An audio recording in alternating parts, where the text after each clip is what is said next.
And ladies and gentlemen, welcome once again to the Simpkins Physics Corner. It's your host, Mr. Simpkins, in the corner with some garlic bread, forces, and free body diagrams. There is a little something called the physics troll, which makes me very happy. So let's say a building is on fire. All you have to do to escape is jump from the window standing on a chair. Wait till the chair is about to touch the ground, and then you just jump from the chair and land safely. Wow, who would have thought?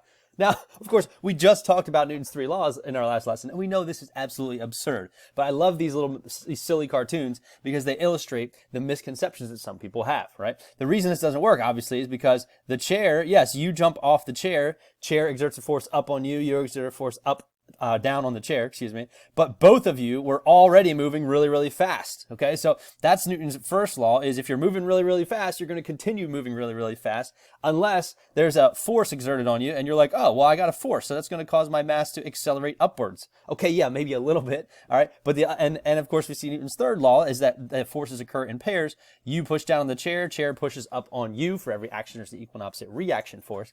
The thing is, you're falling really fast. So if you're falling at 50 meters per second and you accelerate up at 1 meter per second squared, I hate to break it to you, but that's not sufficient to slow you to land safely. So let's jump into our equations for today. This is how you will find them on your AP Physics 1 equation sheet.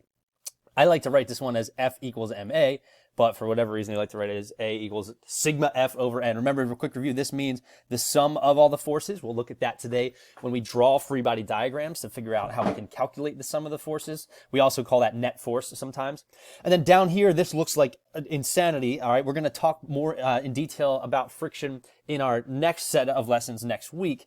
And that will explain what all these like less than or equal to things are going on. But this is force of friction, that's coefficient of friction, and that's a normal force. We're going to talk about the types of forces that we're going to use today and how F equals ma, or rather sigma F equals ma, can be used to calculate the net force and therefore the acceleration of some things. So let's jump into it.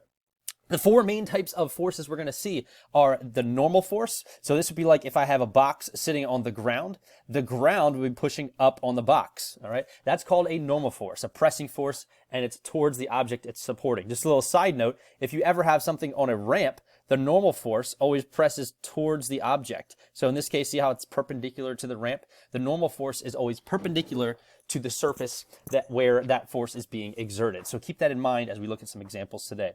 The force of gravity is an attractive force between any two masses. We'll get into that in a lot more detail later this year, but suffice it to say for today that if the first mass is a giant Earth and the second mass is tiny little us, in our reference frame, that's pretty much straight down. So we pretty much always draw our force of gravity straight down. Tension force is a stretching force away from an object it's supporting. So let's say I anchor a rope and I hang this rope up over a little pulley, and then I have a box here. That string is going to be pulling up on the box as gravity pulls down on it. You can see it's away from the object it's supporting. So here's the object it's supporting. It's pointing away from that. That's the force of tension.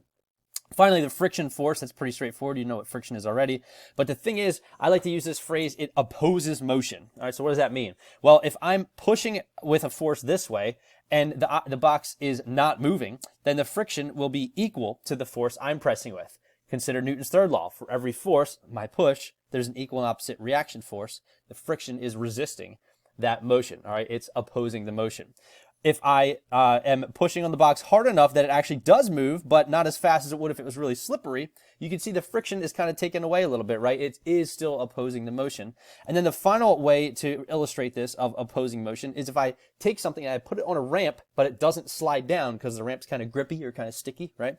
Well, the object wants to move down, or eventually it will, but the friction is opposing that. The friction is keeping that from happening. So that's why I'm very careful. I like that term, friction opposes motion. It either is big enough to oppose any motion at all, or it slows down the motion that we would otherwise have if things were a little bit slipperier.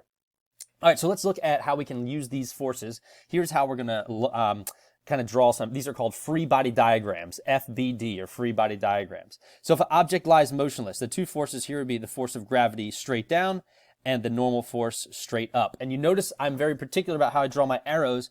Since it's motionless, it's at rest. Since it's at rest, we know it's in equilibrium. And since it's at equilibrium, we know the forces are equal in magnitude. And the magnitude of a vector is indicated by how long it is. So therefore, I draw my two arrows the same length. All right, object slides at a constant speed without friction. Again, now this confuses some people because you're like, well, Mr. Simpkins, I'm moving to the right. Yes, but remember, an object motion stays in motion. You don't need a continuous force to continue motion. In fact, a force that's happening on something will cause it to change its motion or accelerate. So actually, there's no rightward force needed. We're already moving rightward, and so we're going to continue doing so. But there is, of course, the normal and the force of gravity. Now, what about this one? An object slows due to kinetic friction. That's just the kinetic, or that's the type of friction that you experience when two things are moving relative to each other, two surfaces. Of course, I would have to have a force of friction going back this way because it's slowing down. And you notice, oh, of course this would slow down because I was moving to the right, all right, so I have velocity to the right, but the net force is to the left. That's why the acceleration is to the left. And what happens when you're moving to the right and you have acceleration to the left? You slow down. All right, object slides without friction. Just be careful here. The normal force, remember we said, is perpendicular to the ramp. So I'm kind of exaggerating the rightwardness of it, but that's because the force of gravity is still straight down. So people will do one of two things. They'll either draw the normal force up when it's not, it's perpendicular to the ramp, or then they'll do the normal force right, but then they'll draw the gravity like crooked sideways. Okay, no, gravity is always straight down in our reference frame, like this one. Force of gravity goes straight down. All right, the normal force is kind of pointing up and perpendicular here, but it says static friction prevents sliding. So I'm going to go ahead. My finger's getting in my way here. The static friction prevents sliding, so that's going to be FF. Sorry, that label's a little unclear there. All right, then of course, if you had an object suspended from a ceiling, you'd have force of tension, force of gravity. Try to write those as equally as possible. So the four forces that we're going to be looking at today: Ft for tension, Fn for normal, Fg for force of gravity, and Ff for friction. I think you get the hang of that. The thing about forces is we just came from projectiles where we broke velocity components into vectors. Well, guess what? Force has magnitude and direction. It's a vector, so we can break it into components as well. Let's take a look. A mouse exerts a 5-Newton force on a loaf of garlic bread at an angle of 35 degrees above the horizontal. So let's go ahead and draw a little picture here. 35 degrees, 5.4 Newton force. And the question says, what are the magnitudes of the x and y components of the force? So remember the Pokemon, y sine and x cosine. All right, you can go back to some of our previous lessons for the justification of this. But if you have an angle relative to the horizontal, the fx, or the x component of the force, is always going to be f cosine of theta, and the Fy is going to be F sine of theta. So I'm going to pause the video and the answers are going to magically appear. And we got the answers. The X component is 4.42, the Y component is 3.09. So that's just a quick review on the Y sine and the X cosine to find components of a vector. Let's go to the next one here. We have a rope of negligible mass supports a block that weighs 30 newtons, as shown above. So here it is. The breaking strength of the rope is 50 newtons. So it means if I pull harder than 50 on the rope, it's going to break. The largest acceleration that can be given to the block by pulling up on it with the rope without the rope breaking is most nearly what? Okay, so let's get into this here. What we're saying here is we can't pull any harder than 50. So let's go ahead and set this as our maximum. We can say the string can hold up to 50 newtons. Well, what would that look like if we had 50 newtons of tension on the string? Okay, well, the force upwards here, we call this Ft, would be 50, and the Fg, wait, force of gravity, the Fg would be 30. Now, if we wrote a sigma F equals ma expression, guys, for this unit, sigma F equals ma is always the answer. Or at least it's the first step you do to get the answer. So let's go ahead and see what this looks like.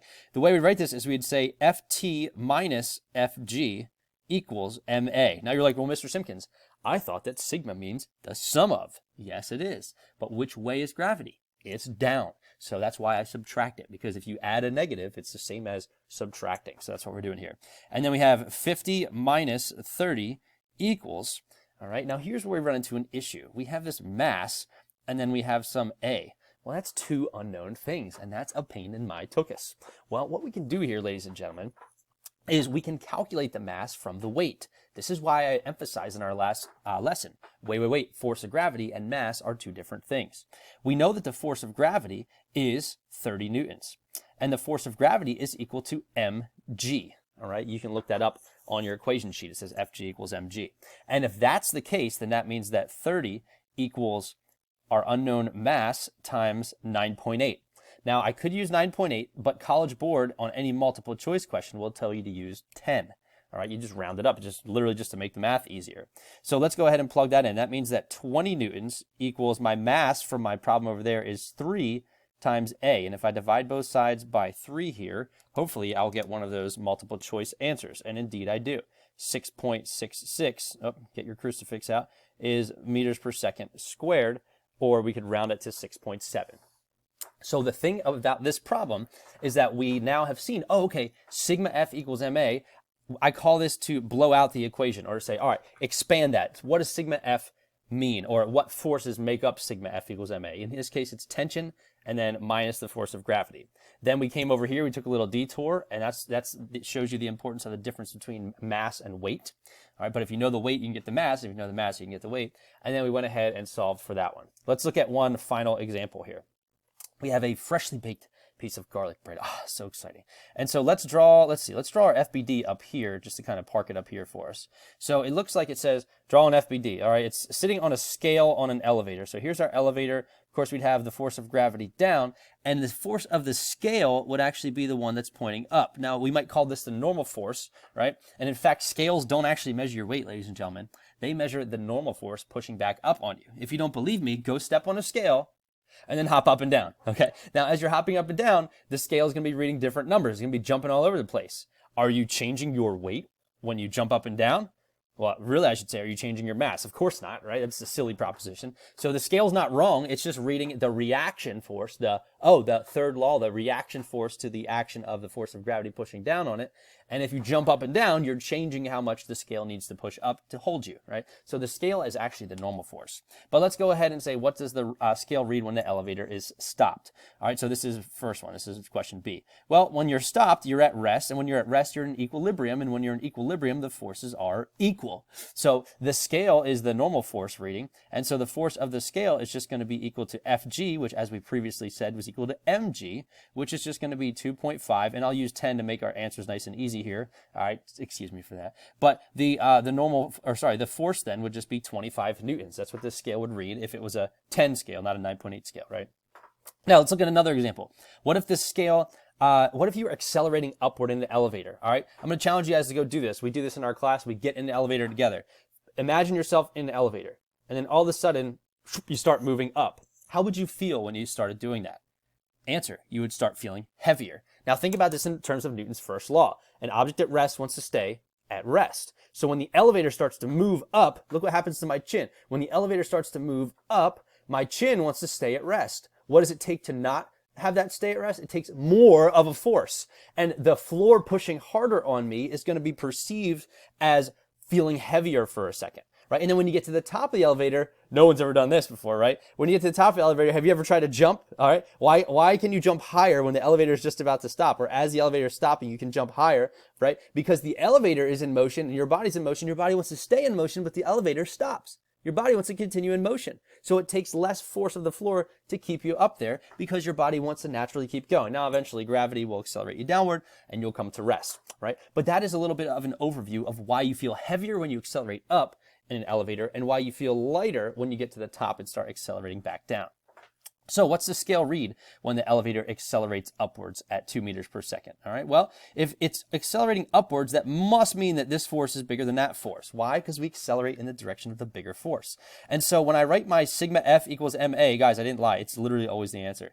All right, that's going to be the force of the scale, the normal force, minus the force of gravity equals m, which is 2.5, times a, which they define for us as 2. Now, remember, the direction is important. So I'm going to call up positive, so my acceleration is going to be positive. So that means that the normal force minus the force of gravity, all right, now this is, force of gravity, but I actually already calculated that up here. So I'm just going to translate that number down here. All right, equals 2.5 times 2.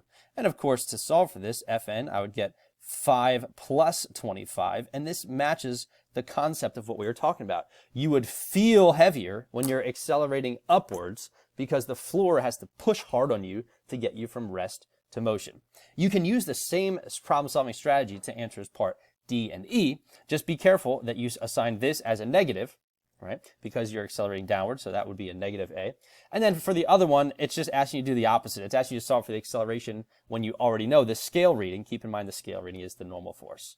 All right. So, ladies and gentlemen, as we have to wrap up this Simpkins Physics Corner here, all right, this is a little crazy one. What I'd like you guys to do is try this one out. In fact, I'm going to make a short video on just this problem. But as I draw my free body diagram, it just appeared, keep in mind, What are the vertical forces, and are they equal? And what are the horizontal forces, and are they equal? This is Mr. Simpkins with free body diagrams, garlic bread, and forces in the Simpkins Physics.